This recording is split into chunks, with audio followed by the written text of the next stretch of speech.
সকালে সিলেট সফরে গিয়ে দলীয় নেতাকর্মীদের সঙ্গে নিয়ে হযরত শাহজালাল ও হযরত শাহপরানের মাজার জিয়ারত করেন বিএনপি মহাসচিব মির্জা ফখরুল ইসলাম আলমগীর। বিকেলে স্থানীয় সাংবাদিকদের সাথে মতবিনিময় করেন মির্জা ফখরুল।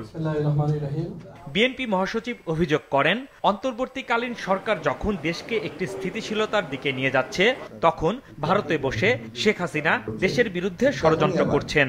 সেই ভারতবর্ষ থেকেই দুঃখজনকভাবে পতিত ফ্যাসিবাদ যিনি প্রতিনিধি হাসিনা, তিনি বিভিন্নভাবে বাংলাদেশের মানুষকে বিভ্রান্ত করবার চেষ্টা করছেন।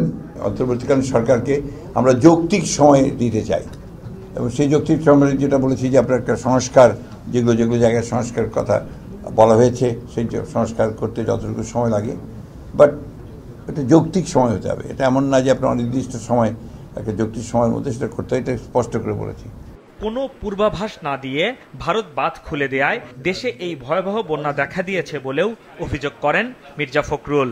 সুতরাং এটা এক ধরনের অস্ত্র তারা ব্যবহার করতে পারেন যে কোনো সময়, যেটা দিয়ে বাংলাদেশকে একটু কাবু করে রাখা যায়। এদিকে সকালে জাতীয়তাবাদী মুক্তিযোদ্ধা দলের ৩২তম প্রতিষ্ঠা বার্ষিকীতে বিএনপির প্রতিষ্ঠাতা জিয়াউর রহমানের সমাধিতে শ্রদ্ধা জানান দলটির স্থায়ী কমিটির সদস্য অবসরপ্রাপ্ত মেজর হাফিজউদ্দিন আহমেদ। সেখানে দেয়া বক্তব্যে সরকার পতনের পর সেনানিবাসে আশ্রয়প্রাপ্তদের তালিকা প্রকাশের দাবি জানান তিনি। এই ৪৮৭ জন পুলিশ কর্তা কেন সেনানিবাসে গিয়েছে? তারা জনগণকে হত্যা করে সেখানে আশ্রয় নিয়েছে।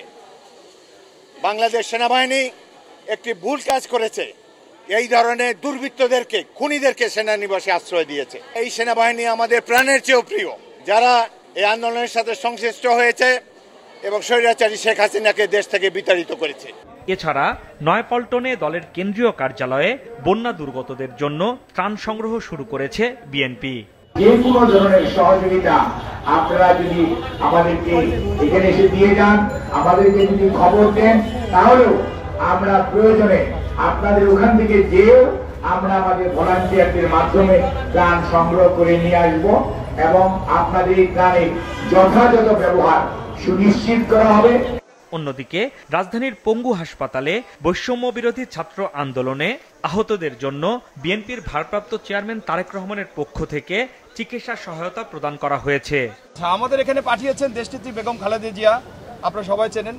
অসুস্থ অবস্থায় সে অনেক খোঁজ নিয়েছে, আর তার বিএনপির অ্যাক্টিং চেয়ারম্যান জনাব তারেক রহমান বিদেশ থেকে বারংবার আমাদের উদ্বুদ্ধ করতেছে সব জায়গায় আসতে, এবং যৎসামান্য কিছু সাহায্য মানে হেল্প পাঠিয়েছেন। তাহলে আমরা হেল্প করতে এসেছি এবং খোঁজ নিতে এসেছি, সবচেয়ে বড় কথা খোঁজ নিতেছি। হাসনাইন তানভীর, মাছরাঙা সংবাদ, ঢাকা।